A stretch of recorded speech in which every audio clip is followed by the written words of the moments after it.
Kalau Bapak Ibu yang sudah berangkat umrah bulan puasa, dilihat bagaimana bacanya imam. Mohon maaf, sekarang sudah termasuk cepat. Karena sudah dilihat kondisi umat sudah mulai malas, akhirnya dikurangi. Padahal waktu saya masih di sekolah SMP, masih SD SMP, dibawa sama orang tua ke Masjid Nabawi, dalam satu malam imamnya khatam 3 juz. 10 malam akhir khatam Al-Quran 2 kali. Artinya sekarang cuma 1 kali khatam bulan Ramadan kan? Di malam 29. Waktu kita masih sekolah, tarawih punya khataman sendiri setiap malam 1 juz. 10 malam punya khataman sendiri setiap malam 3 juz. Mulai dari hampir kita mulai salat malam jam 1, hampir mendekati subuh. Dan kita merasa kenikmatan yang luar biasa. Itu yang hakikatnya tahajud. Dan selalu saya minta sama jamaah, cuba salat tahajud walaupun seminggu sekali, walaupun 2 rakaat, tak usah banyak-banyak, tapi nikmat. Hayati, rasakan. Walaupun diulangi ayatnya sampai subuh, walaupun 1 ayat. Sebagaimana Rasulullah SAW pernah salat malam, sepanjang malam salat malam hanya dengan 1 ayat. Merasakan ayat itu, menyentuhkan hatinya, sampai Rasulullah SAW menangis.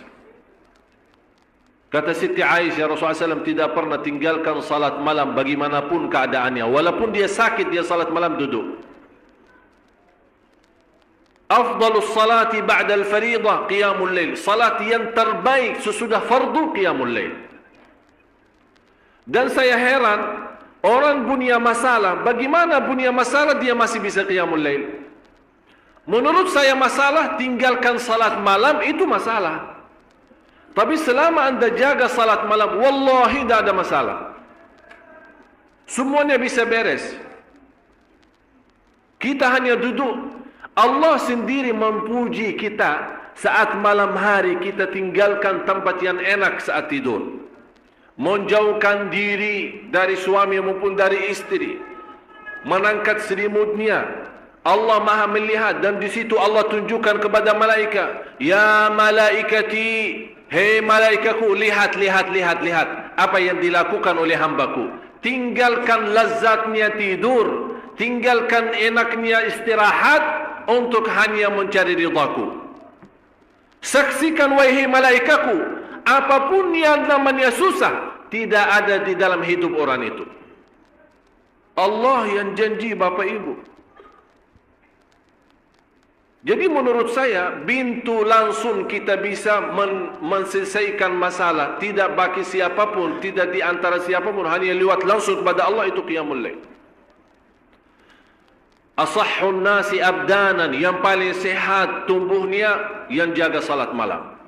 Yang paling sinar mukanya yang jaga salat malam. Yang paling suci batinnya yang jaga salat malam. Yang paling berkah ucapannya yang jaga salat malam. Yang paling mulia perbuatannya yang jaga salat malam. Semua terjamin berkah kata, baik perbuatannya, suci batinnya. Malah dari sisi salat malam, karena terisi ketakutan kepada Allah, dan ketakutan yang terisi kalbu, terbakar namanya syahwat. Dan isi ketakutan dalam hati kita saat salat malam, karena yang membuat kita salat malam, mungkin ada di sini ayat, amman huwa qanitun ana al-laili sajidan, bersujud dan berdiri. Kenapa disebut di sini sujud dan berdiri? Saat bersujud kita tunjukkan rendah hati. Saat bersujud walaupun namanya muka, kalau kita tunduk kepada selain Allah terasa terhina. Tapi kalau kita bersujud untuk Allah terasa bangga.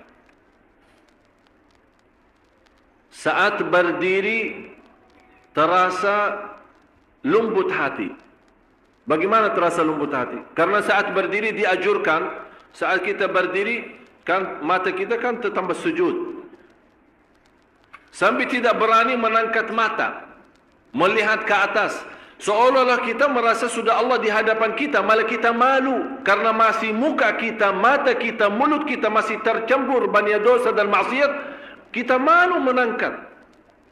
Ini yang membuat kehadiran kalbu dan fikiran saat itu merubahkan qiyam itu istimewa. Sampai Allah menikmati saat kita berdiri. Oleh kerana itu disebut di ayat ini, amman huwa qanitun ana al-laili sajidan wa qa'ima.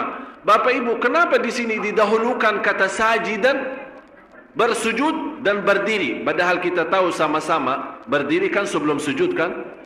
Tapi kenapa di sini didahulukan sujud? Aqrabu ma yakunu al-'abdu ila Allah wa huwa sajid, paling dekat posisi hamba kepada Allah saat sujud. Paling dekat posisi kita di hadapan Allah saat Allah mendahulukan sujud daripada berdiri, padahal kita tahu berdiri duluan. Allah menanamkan rasa rindu kepada sujud. Oleh kerana itu tertanam sita berdiri lama, nikmati bacaan, seperti dari bacaan Al-Fatihah dan ayat-ayat yang lain, kita terasa lagi memuji Allah, membaca kalamullah, menagungkan dan membesarkan Allah lewat bacaan Al-Quran. Dan terasa, ya Allah, saya sudah lama dan banjan berdiri untuk memujimu. Ya Allah, saya rindu bersujud agar menjadi mendekatimu. Masya Allah. Jadi posisi berdiri dan sujud itu ada ikatan yang luar biasa. Oleh karena itu di rahasia ayat ini dibawakan kata sujudan, sajidan, wa qa'ima. Yang lebih indah lagi Bapak Ibu, dibawa kata sajidan, bukan sujudan. Kenapa sajidan? Itu merubahkan orang ini sangat membutuhkan kedekatan kepada Allah. Memang Bapak Ibu semua saya yakin sangat merindukan menjadi hamba yang terdekat kepada Allah. Itu sujudnya. Oleh karena itu dalam kesempatan saat sujud diserahkan oleh Rasulullah kita berbanjang doa, menadu, bermunajat. Karena saat berdiri lama memuji Allah lewat bacaan Quran, kita sekarang mulai minta hajat. Karena saat berdiri kan dah boleh doa. Kapan boleh doa saat? Apa yang kita baca saat berdiri? Alhamdulillahi Rabbil Alamin. Artinya apa? Segala puji.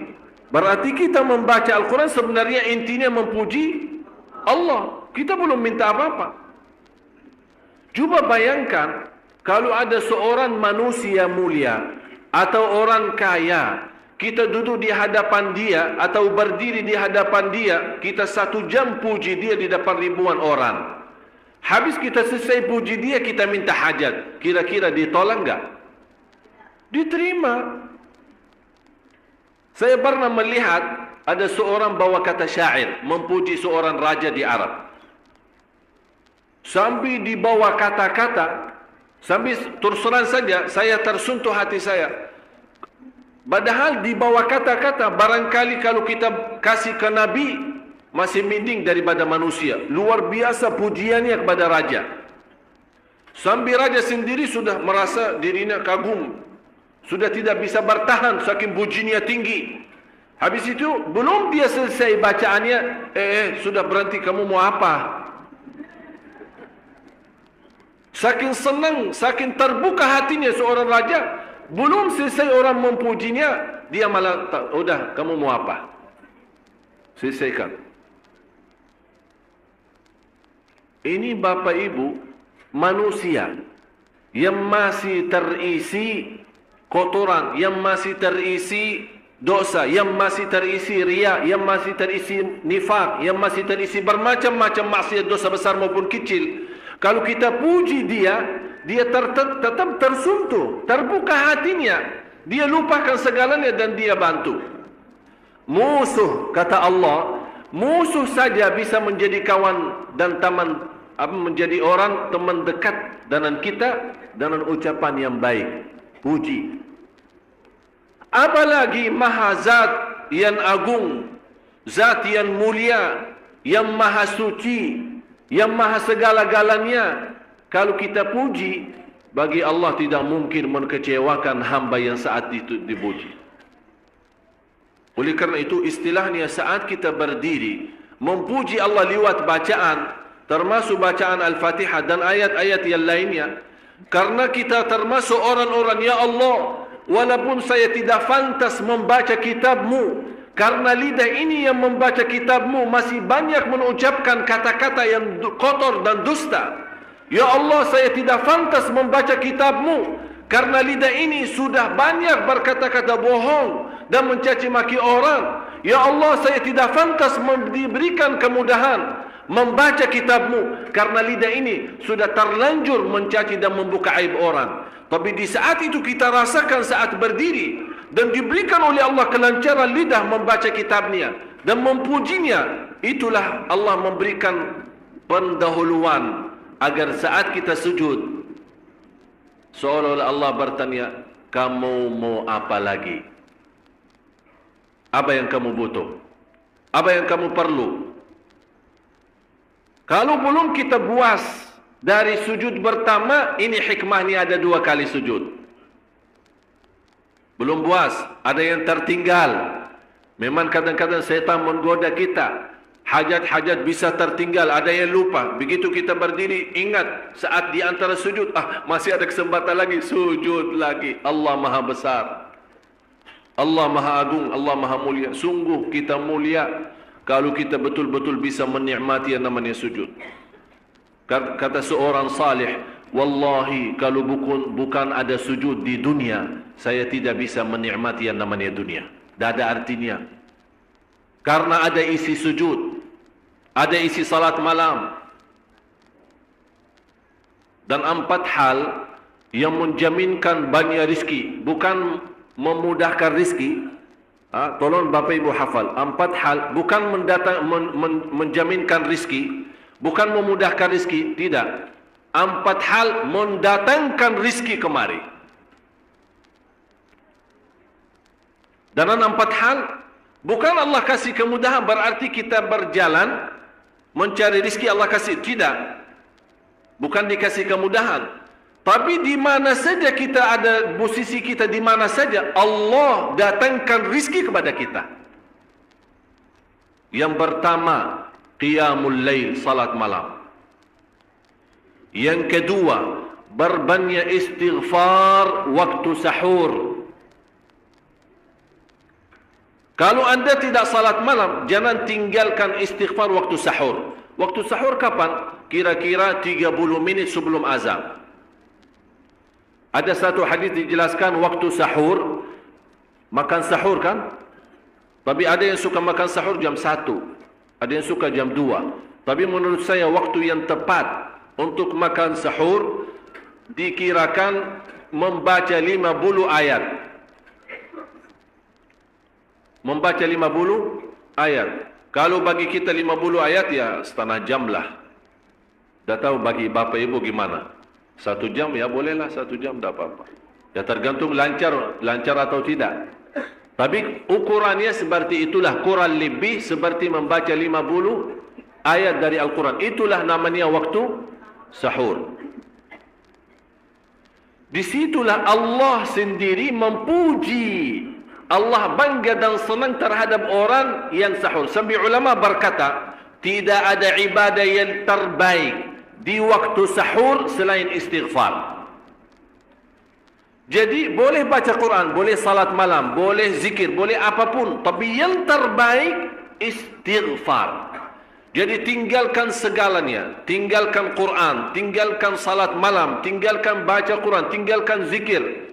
Fokus hanya istighfar.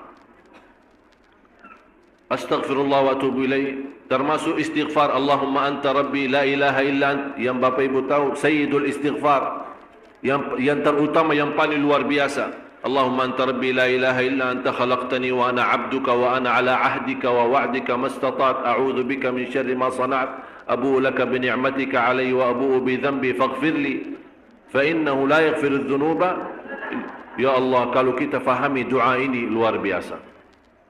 Oleh karena itu kata Rasulullah, barang siapa yang membaca sayyidul istighfar kemudian di malam hari dengan keyakinan dia meninggal habis baca istighfar, masuk surga. Masuk surga. Berarti ini salah satu doa yang menjaminkan dengan mudah masuk surga. Jadi 4 hal yang mendatangkan rizki, bukan kita mencarinya, dia yang datang kemari. Apalagi saat mencari lebih mudah. Qiyamul lail, salat malam. Tapi dalam bahasa, mohon maaf Bapak Ibu, dalam bahasa Arab disebut qiyamul lail. Bukan salat, tapi kalau diterjemahkan dalam bahasa kita salat. Tapi kenapa di situ qiyamul lail? Diberikan qiyamul lail, qiyam. Qiyam artinya berdiri. Berarti lama. Saking lama berdiri dikaitkan jadi qiyamul lail. Qumil laila ya ayyuhal muzammil. Apa terus? Qumil lail, berdirilah saat malam. Berdirilah, bukan salatlah malam, tidak, berdirilah malam hari. Itu dahsyatnya di situ berdiri. Yang kedua, berbanyak istighfar. Yang ketiga, berbanyak sedekah. Maksud berbanyak sedekah itu dari sisi uang itu banyak atau sedikit, bukan. Yang dimaksud rahasia sedekah, ta'ahudus sedekah, istiqamah bersedekah. Istiqamah. Itu tidak menjadi masalah besar maupun kecil. Itu tidak menjadi masalah. Karena bagi Allah tidak ada artinya besar maupun kecil. Kita tidak memberikan kepada Allah. Karena Allah Maha Kaya. Tapi rahasia sedekah itu kita terus menerus sedekah. Siang, pagi, malam, pagi, besok, terus minggu depan. Tidak pernah berhenti. Setiap ada kesempatan selalu kita membawa sedekah. Itu namanya ta'ahudus sedekah. Ta'ahud kalau dalam bahasa sebuah janjian. Seolah-olah kita ada kontrak kerjasama antara diri dengan apa? Dengan sedekah. Itu kata ta'ahud, ahad, berjanjian. Saya berjanji. Seolah-olah ada berjanjian antara kita dengan sedekah. Jadi tidak boleh terlepas dari berjanjian. Seolah-olah kita menghormati berjanjian. Bagaimana menghormati? Kita terus kerjasama. Kita beri, Allah ganti berkah sedekah. Kita beri lagi, Allah ganti masih terus. Kita beri, masih Allah terus ganti. Itulah dahsyatnya sedekah. Jadi Bapak Ibu, jangan nunggu hari tertentu, bulan tertentu, malam tertentu kita bersedekah. Jangan. Setiap kita merasa ada berita baik, ada berita maupun ada berita buruk yang menyakiti perasaan kita, di rumah tangga kita, anak kita, suami kita, istri kita, apapun, langsung segera sedekah. Disitulah rahasianya. Ikatkan seolah-olah kita sudah membuat perjanjian antara diri dan sedekah.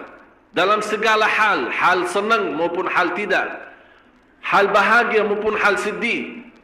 Hal bangga maupun hal lagi menghadapi kesusahan, kesulitan, selalu. Sehat dan sakit. Terus yang keempat, zikir, berzikir pagi hari dan sore hari.